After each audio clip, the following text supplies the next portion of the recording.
right, folks, back on to Richmond, Virginia, to Coach Chris Mooney, 18 Richmond Spires here on the Bossman Show. Coach, good to see you again this great Friday morning. How you doing, man? I'm doing great. I'm doing great. Happy to be with you, and hope you are having a great week yourself. Yes, sir, Coach. Hey, I'm having a great week. Atlanta Hawks training camp starts on Monday, so I'm just trying to enjoy my last few days of freedom before the grind starts. No doubt about it. And I know the grind started for you all this past Monday, man. So tell me about how practice has been going for you guys. How excited you get back on the court with your young men and man, see what you all have on the court this year, man. Yeah, it's always a great time of the year.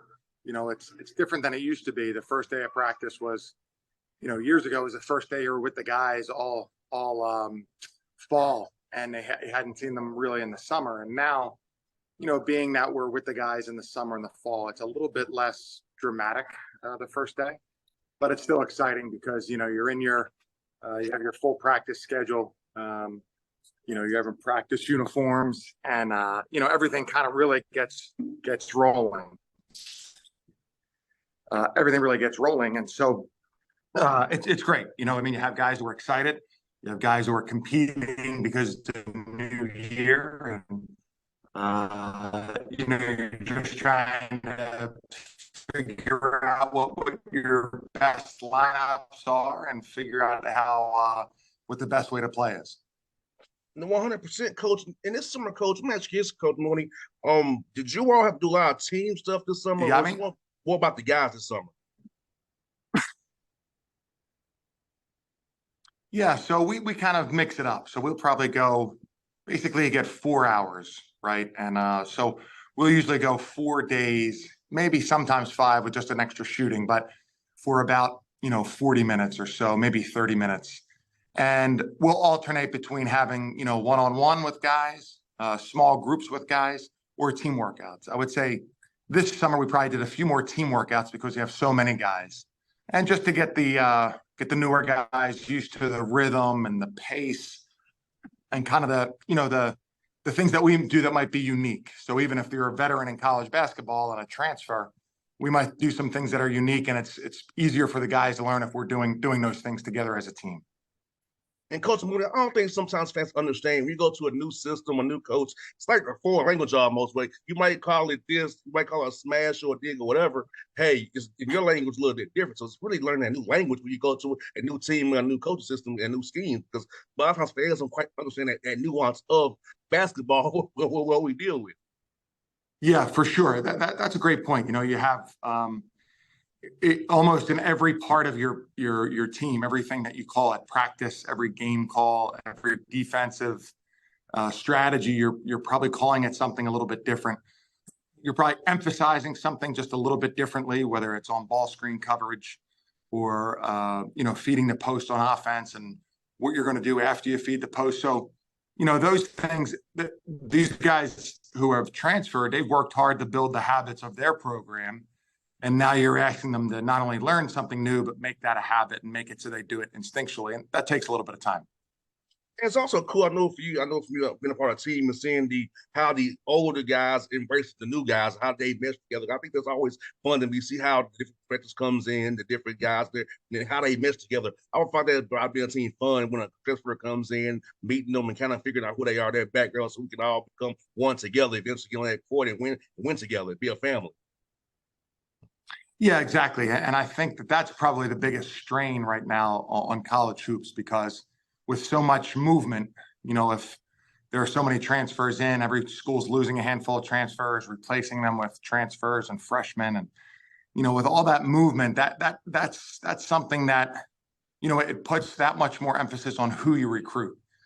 So not only, do you want them to be here and have the time together and work on the court and have fun off the court together to build those bonds and that relationship, you want to give yourself the best chance by recruiting the guys you think can be successful at your school and you think will fit in with the current guys you have.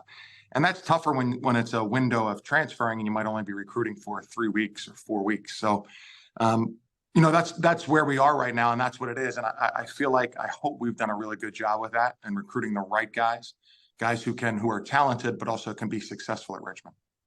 No doubt. And Coach, do you feel like since you've been there so long at Richmond, going to your 19th season here. When you call a young man or call a high school coach, they respect it because they know you've been there a while. They know you've been successful. This is about tournament bids and all those good things that helps you with that cash to help the young men want to come play for you, knowing what you've done and accomplished in your career. Yeah, that's one thing we try to emphasize in this, in this world where there are a lot of coaching changes, a lot of player changes, that we've had stability. And, we have two of my former players are on our staff. We haven't remained stagnant. We've renovated our arena and we've added a practice facility and we've, done things to really enhance the program, but that there's stability in terms of, a certain style of play, a certain relationship that we have with the players, the alumni support, the fan support that we get. So we do think that's really important and helps us not only in recruiting, but also in retaining guys. No doubt. That's like Coach Mooney in this new world of transfer portal NIL, being a relationship guy, being stable, all those things really mean more now than ever because they know you're a staple there at Richmond, that you're about the community there, you're about the guys, you have players on your roster, on your staff who played for you. So it's like it's really a family to Richmond. I feel like that's piece is gonna be so important because if you're just trying to get a guy just to get you saving your job, it's like transactional. It's like not really real. But in this world where it needs to be real, guys like yourself are gonna succeed because you actually build things with young man, and you can see from your staff, you really care about your players, and you will help them after Richmond. Yeah, exactly, and that's a big part of the offseason too. We have a lot of guys come back, to visit in Richmond, to get together, to play pickup or work out in the gym. And when our guys can see that and see the guys who have been out 2 or 3 years or 7 or 8, 9, 10 years come back, and the relationship that we have with those guys, the relationship that we've had with coaches who have been here or still here or have moved on. Yeah, I think that really is critical. And you talked about it being transactional. That there's probably a certain part of that that's unavoidable now because the player wants to go to his best possible situation. The coach wants the best possible player. But you don't want that to be the whole thing. You don't want it to be just transactional and you plug a hole for us and fulfill a duty. You want it to be where the player comes in, he has a chance to excel on the court. He has a chance to get a tremendous degree. He has a chance to improve and have more value to the team. I don't think you want it to be all transactional. I understand that piece of it, but it can't be all transactional. It has to be somewhat of your relationship and somewhat built on trust and experiences that you have together. And Coach, talk about this too. You get your guys get degrees. Guys come to Richmond, they leave with a degree. You graduate your young men. How about that also as well? Getting them that Richmond degree, helping them network with people in their major, with being close to DC and Virginia, all things you can network and get into from where your location is. But I think it's very important. People don't realize you graduate your guys. It's very important. We are student athletes. That degree is very important, and you help keep your guys' degrees. Yeah, for sure. We've been, lucky in that we have a great commitment from the school for our players.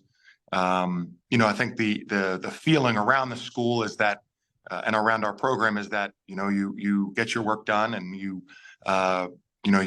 attend every class, you participate, you ask for help when you need it.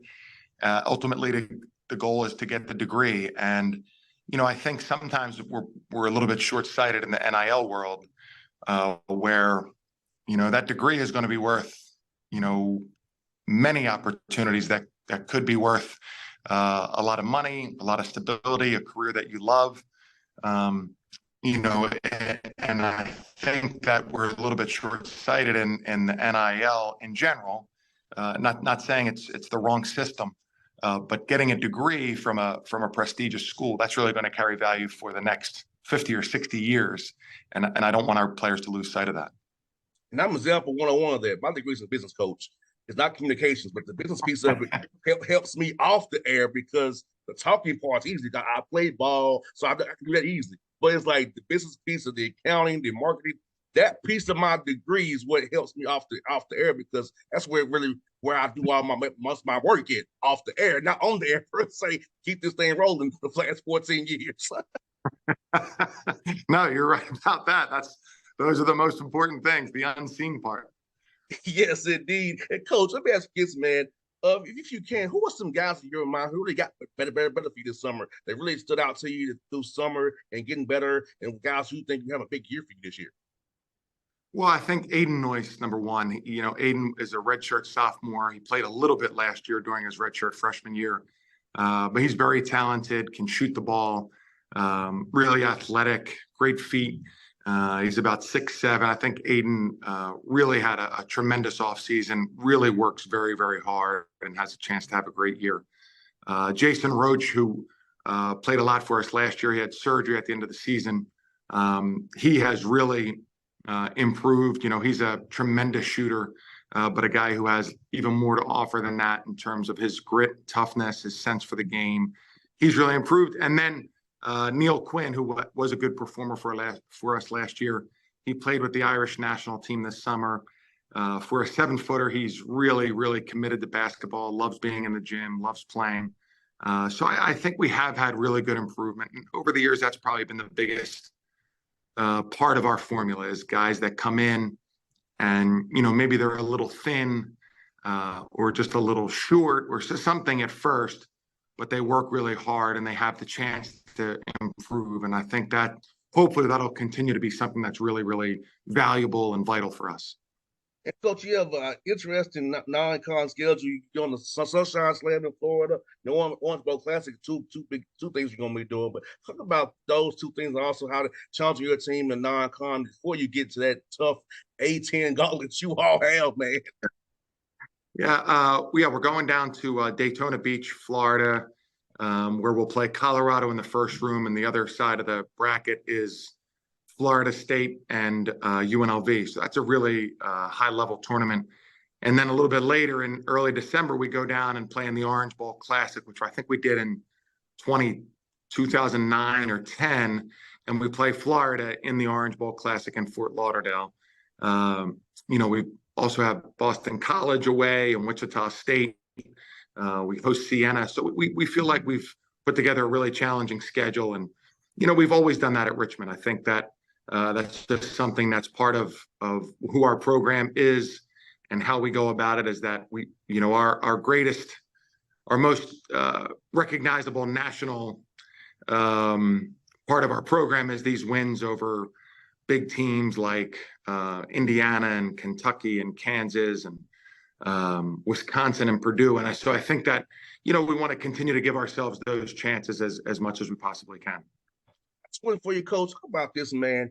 You're able to promote from within your already ecosystem and also finding quality guys outside of the Richmond family, building your staff, having that quality staff. You have a great staff. I've seen the guys who you hired, man, on staff promoted this summer, man. Talk about that and how key it is to have good people that's inside, outside of the family to really do good work for you and your vision for this program.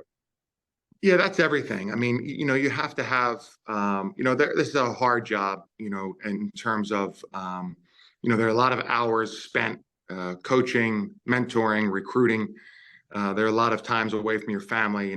We had a really busy spring and summer because of this new wave of recruiting, which includes the transfers and the transfer portal. And so it's just a lot of time, a lot of hard work. And the priority has to be helping the players, and making sure that the players just are continually know they're supported, that they have a whole staff that's there for them for little things and big things.